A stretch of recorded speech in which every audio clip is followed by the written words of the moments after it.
என்னை காண்கிற தேவன். கண்டாருல்ல, அவர் கண்டு சொல்றாரு, நீ ஏன் அழுற? அங்க துருவம் இருக்கு, போ பிள்ளையாண்டனுக்கு போய் தண்ணியை கொடு. அவனை வச்சு ஒரு பெரிய ஜாதி ஆக்குறான். துஷ்ட மனுஷனாக தான் இருப்பான், எல்லார் மேலும் அவன் கை இருக்கும். ஆனாலும் அவன் ஆசீர்வதிக்க, பிகாஸ் அவன் தகப்பனாகி ஆபிரகாமுக்காக.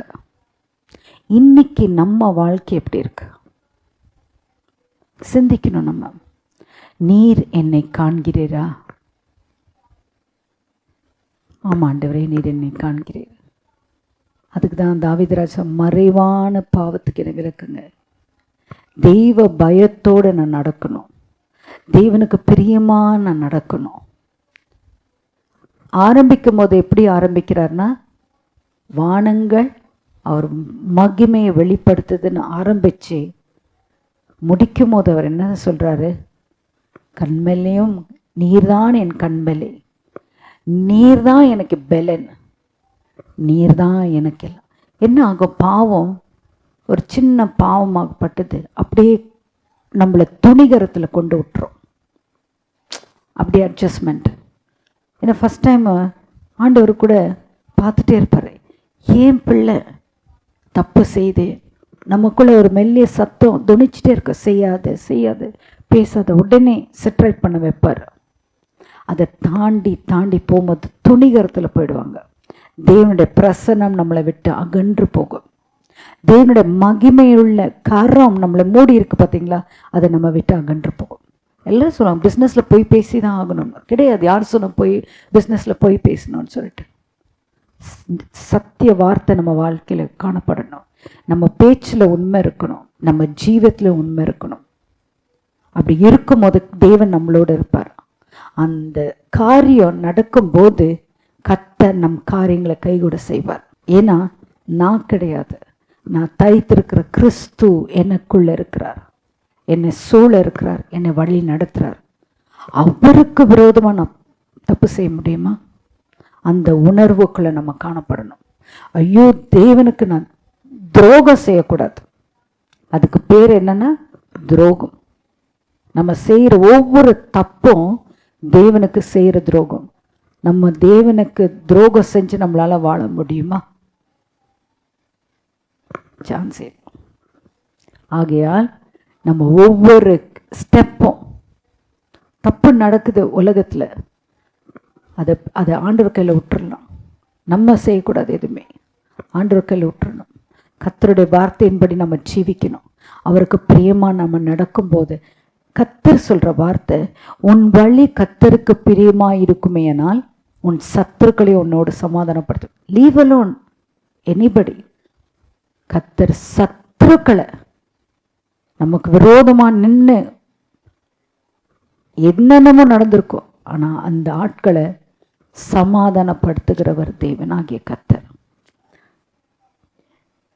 13வது வசனத்தில் சொல்லப்பட்டிருக்கு, உன் servant, that is, he addresses, David addresses himself as the servant of God. உம்முடைய ஊழியக்காரனுக்கு keep him from presumptuous sin. இந்த தமிழ்ல வாசிங்கம்மா.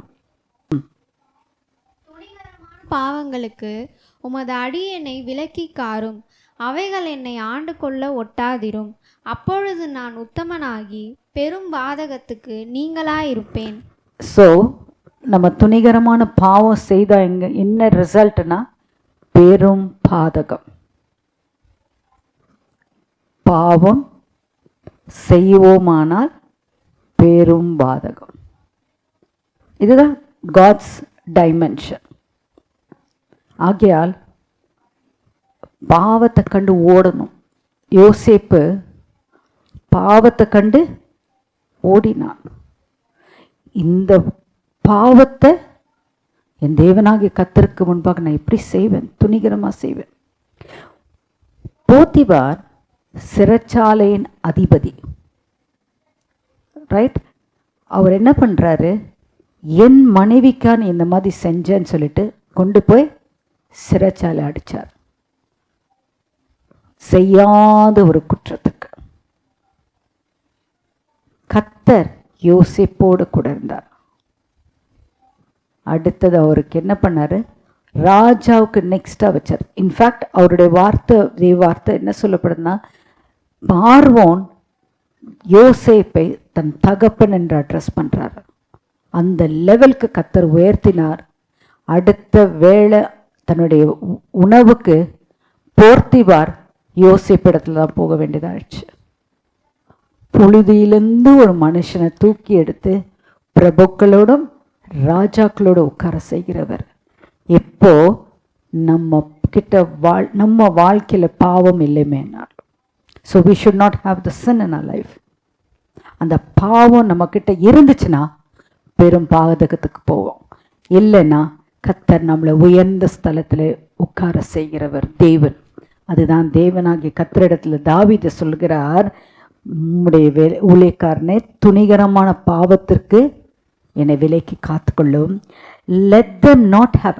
அப்போ அந்த பாவமாகப்பட்டது என்ன ஆகுமா, it will start dominating him.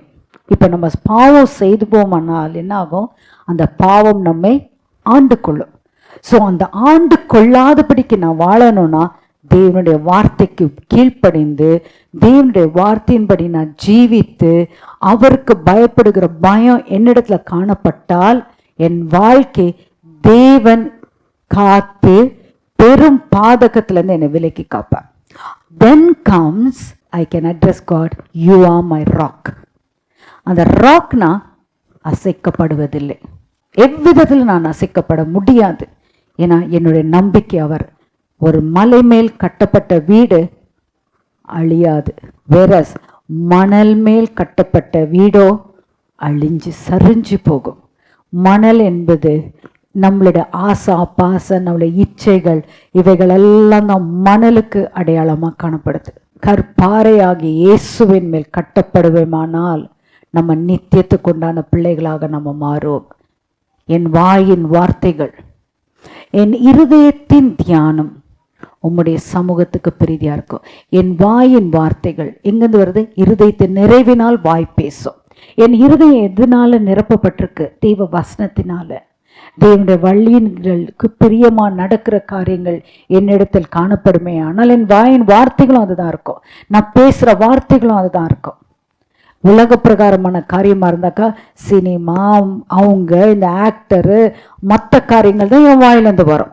whereas என் வாய் தேவனுடைய வார்த்தையா, என் இயேசுவின் சிந்தை எனக்குள் ஆண்டு நடத்துமே ஆனால் என் வாயிலிருந்து புறப்படுகிற வார்த்தை ஜீவ வார்த்தையா இருக்கும். என் ஜீவாதிபதி இயேசுவை மகிமைப்படுத்துகிற வார்த்தையா இருக்கும். அவருடைய வழியில நான் நடக்கிறதுக்கு அநேகருக்கு ஒரு சாட்சியுள்ள வாழ்க்கையா காணப்படும். அப்போ என் வாயின் வார்த்தையும் என் இருதயம் என் நேரமும் தியானப்பட வேண்டும்.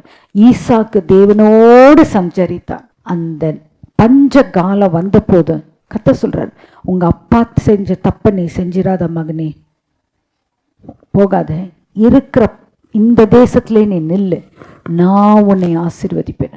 கீழ்ப்படிஞ்சார்.